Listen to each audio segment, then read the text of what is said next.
നോറയും അപ്രതീക്ഷിതമായി സിജോയും ഇപ്പോൾ big boss വീട്ടിൽ നിന്ന് പുറത്തായിരിക്കുകയാണ്. നോറയുടെ പുറത്താകൽ എല്ലാവരും പ്രതീക്ഷിച്ചതാണ്. പക്ഷേ സിജോയുടെ ആ പുറത്താകൽ അത് ഒരിക്കലും അങ്ങനെ പെട്ടെന്ന് ആരും പ്രതീക്ഷിച്ചില്ല. പക്ഷേ യാഥാർത്ഥ്യം വോട്ടിൻ്റെ അടിസ്ഥാനത്തിൽ നോക്കുവാണെങ്കിൽ സിജോ തന്നെയായിരുന്നു പിറകിൽ. അത് അത്ര ഹൈലൈറ്റഡ് ആയിരുന്നില്ല. സിജോ നേരത്തെ വലിയ വോട്ടുകൾ നേടി മുമ്പിൽ നിന്നയാളാണ്. പിന്നെ തിരിച്ചു വന്നതിന് ശേഷം പഴയ രീതിയിൽ അങ്ങ് കാട്ടുതീയാന്നൊക്കെ പറഞ്ഞെങ്കിലും അത് കത്തിക്കയറാൻ സിജോയ്ക്ക് സാധിച്ചില്ല. അപ്പോൾ ഓരോ ആഴ്ച കഴിയുന്തോറും സിജോയുടെ വോട്ടുകൾ കുറഞ്ഞു വരുന്നത് പല വോട്ടിങ്ങിലും കാണാമായിരുന്നു. പക്ഷേ സിജോയുടെ ആ സ്ക്രീൻ പ്രസൻസ്, അദ്ദേഹം അവിടെ വളരെ ശക്തനായിട്ട് തന്നെ നിന്ന് കളിക്കുന്നത് പോലെ തോന്നുന്നത് കൊണ്ട് പലർക്കും സിജോ മുമ്പിൽ തന്നെയാണെന്നുള്ളൊരു ധാരണയിലായിരുന്നു എല്ലാവരും ഇരുന്നത്. ഋഷിക്കും വോട്ടുകൾ വളരെ കുറവായിരുന്നു.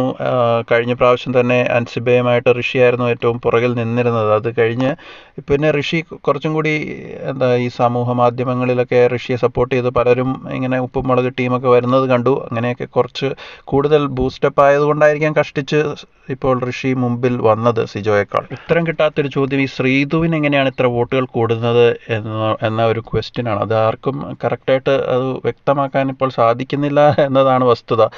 അതായത് ശ്രീധുവിന് പല കമ്മ്യൂണിറ്റി പോളുകളിലും വലിയ ചാനലുകളുടെ പോളുകളിലൊക്കെ തരക്കേടില്ലാത്ത രീതിയിൽ കുറച്ചൊക്കെ വോട്ട് കിട്ടുന്നുണ്ട്. അർജുൻ കൂടി ഉള്ളപ്പോൾ, അർജുൻ്റെ വോട്ടുകൾ കിട്ടാതെ വരുമ്പോൾ ശ്രീധുവിന് വോട്ടുകൾ വിചാരിച്ചത്രയും കിട്ടുന്നില്ല. പക്ഷേ തമിഴ്നാട്ടിൽ നിന്നുള്ള വോട്ടുകൾ ഹോട്ട്സ്റ്റാറിൽ കിട്ടുന്നുണ്ട് എന്നുള്ള വാദമാണ് ഇപ്പോൾ എല്ലാവരും ശ്രീധുവിൻ്റെ ഫാൻസൊക്കെ പറയുന്നത്. പക്ഷെ അതിൽ എത്രത്തോളം സത്യമുണ്ടെന്ന് അറിയില്ല. എന്തായാലും ശ്രീധുവിന് വോട്ടിങ്ങിൽ ഇങ്ങനെ പിടിച്ചു നിൽക്കാൻ സാധിക്കുന്നതിൻ്റെ യഥാർത്ഥ ഉത്തരം ആർക്കും വ്യക്തമല്ല, വിശദീകരിക്കാൻ ആർക്കും സാധിച്ചിട്ടില്ല എന്നതാണ് വാസ്തവം.